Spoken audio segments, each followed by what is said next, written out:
ਪੰਜਾਬ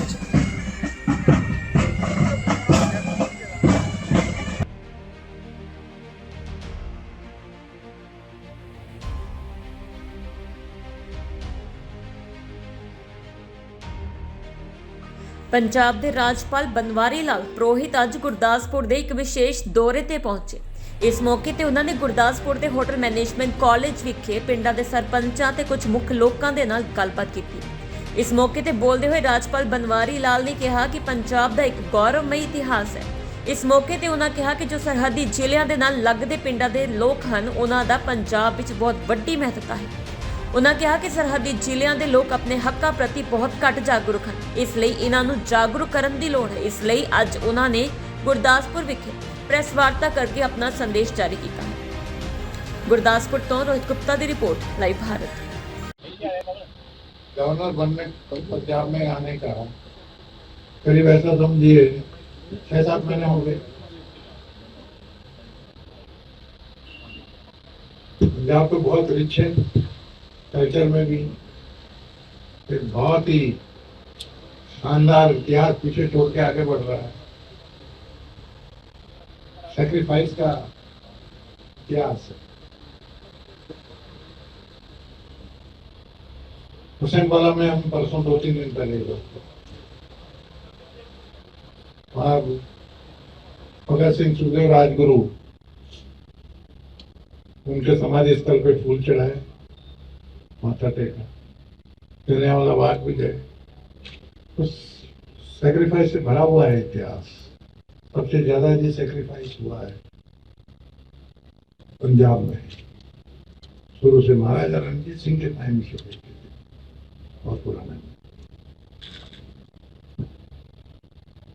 तो मैंने पहले राउंड में आपके पंजाब के पूरे 23 जिले में मैं जहाँ भी आया था, कलेक्टर साहब थे, पूरा पंजाब के बारे में मेरे को सब समझाया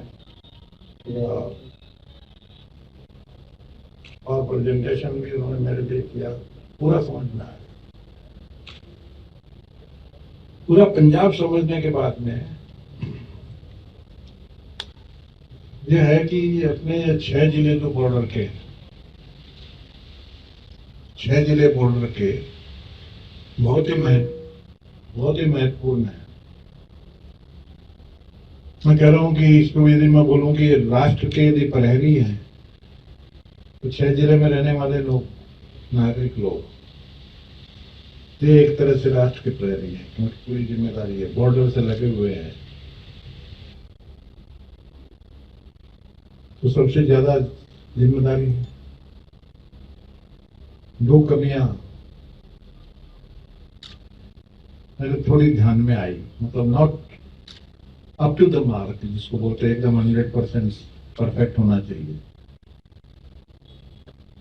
सुरक्षा के काम में लगी हैं सेंट्रल एजेंसीज भी, सेंट्रल एजेंसीज में आर्मी भी लगी है, BSF भी लगी है, इंटेलिजेंस विंग वगैरह सारे गवर्नमेंट के 5-6 डिपार्टमेंट सभी लगे हैं।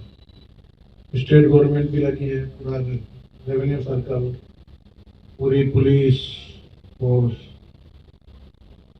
और अपने अपने तरफ से काम कर रहे हैं, उसके बारे में कोई कंप्लेन की बात नहीं है। फिर भी फुल प्रूफ नहीं है ना। चंडीगढ़ के अखबार में 7 दिन पहले खबर छपी थी कि स्कूल के बच्चे ड्रग्स के आदी हो रहे हैं।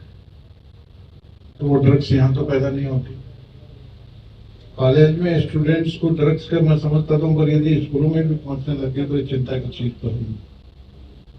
मतलब ड्रग्स पाकिस्तान की एक बात है कि पाकिस्तान मिस्चीवियस है, डायरेक्ट फाइट नहीं कर सकता, पर इस तरह से मिस्चीव करना, टेररिस्ट भिजवाना, वहां से टेररिस्ट आते हैं, स्मगलिंग वगैरह करवाना। आजकल तो ड्रोन भी पकड़े गए, ड्रोन से आने लग गए, वेपन गिराए जा रहे हैं। यदि ड्रग्स स्मगलिंग होते हैं तो वेपन भी स्मगलिंग होते हुए क्या मालूम है, पकड़े भी गए हैं 1-2 बार। तो ये सबसे ज्यादा राष्ट्र की सुरक्षा के लिए चिंता का विषय है। तो पहली चीज हमने कहा कि इनका रिकॉर्ड बहुत जरूरी है, दोनों का, स्टेट एजेंसीज और सेंट्रल एजेंसीज एकदम फुल प्रूफ उनकी मुलाकात होनी चाहिए, उनकी ऑफिसर्स की मीटिंग डायरेक्ट दोनों टीम करवा रहे हैं, मिल रहे हैं, जिससे कि कुलपुर को कहीं लैकुना न गए। ये पहला इशू। दूसरा, इनसे लगे हुए बॉर्डर के जितने भी डिस्ट्रिक्ट और विलेजेस हैं ना, विलेजेस के जनरल पब्लिक में इसकी जो चिंता और जागृति होनी चाहिए उसमें कमी दिखी मुझे, क्योंकि मैंने डायरेक्ट रेफर किया। तो उनको जागृत करना बहुत जरूरी है। आपके पास में क्यों आया? किसी के लिए प्रेस कॉन्फ्रेंस मैं चंडीगढ़ में भी ले सकता था, आ जाती प्रमुख मीडिया में, और मैंने नहीं, मैं हर डिस्ट्रिक्ट में जाऊंगा, प्रेस वालों से मिलूंगा। कमल सरकार की कामों में कोई कमी है जो आप प्रेस वाले, एक चीज बताता हूँ, मैं एज में भी आप लोगों से बड़ा हूं, नंबर 1, और दूसरा मैं सबसे सीनियर जर्नलिस्ट हूँ, पत्रकार। मैंने बहुत ट्रेनिंग की, कम से कम भी मेरे ट्रेनिंग किए हुए 300-400 होंगे। तो नागपुर से हूँ, नागपुर का सबसे पुराना अखबार इतवार इंग्लिश डेली है, 4 जगह से प्रकाशित होता है, नागपुर, रायपुर, जबलपुर, भोपाल, सेंट्रल इंडिया में। तो 1911 का है, गोपाल कृष्ण गोखले जी ने स्टार्ट किया था उसको, और 1978 में से मैं उसका मैनेजिंग एडिटर, गवर्नर छोड़ा 1916 में, तब तक के मैनेजिंग एडिटर रहा हूँ उस पेपर का। खूब ट्रेनिंग दिया। वो गोपाल कृष्ण गोखले का पेपर है, ध्यान दो, गोपाल कृष्ण गोखले का पेपर है। यदि आपके पास आए, कितना बड़ा बर्डन आता है। गोपाल कृष्ण गोखले जिसके मालिक थे, बताया जिन्होंने, वो हमारे ऊपर आ गया, तो उनकी विरासत को हमें संभालने की कितनी बड़ी जिम्मेदारी होती है। जर्नलिज्म के हाईएस्ट एथिक्स को पालना पड़ता है,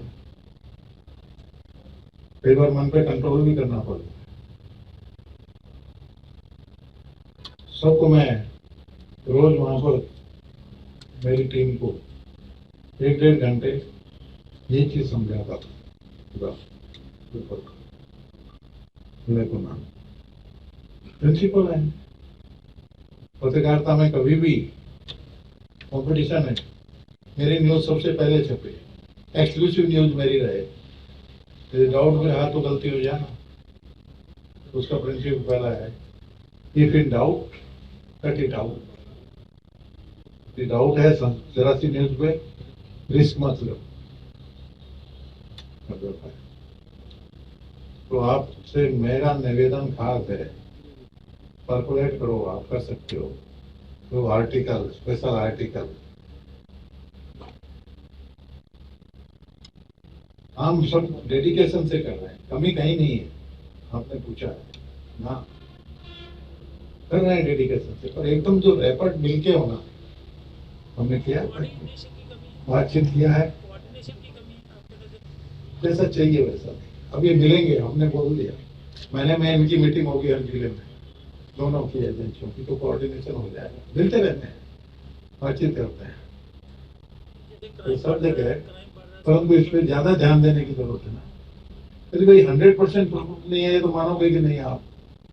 यदि होता तो ड्रग्स कैसे आ जाती है अपने, वेपन कैसे आ जाते हैं, ड्रोन कैसे घुस जाते हैं?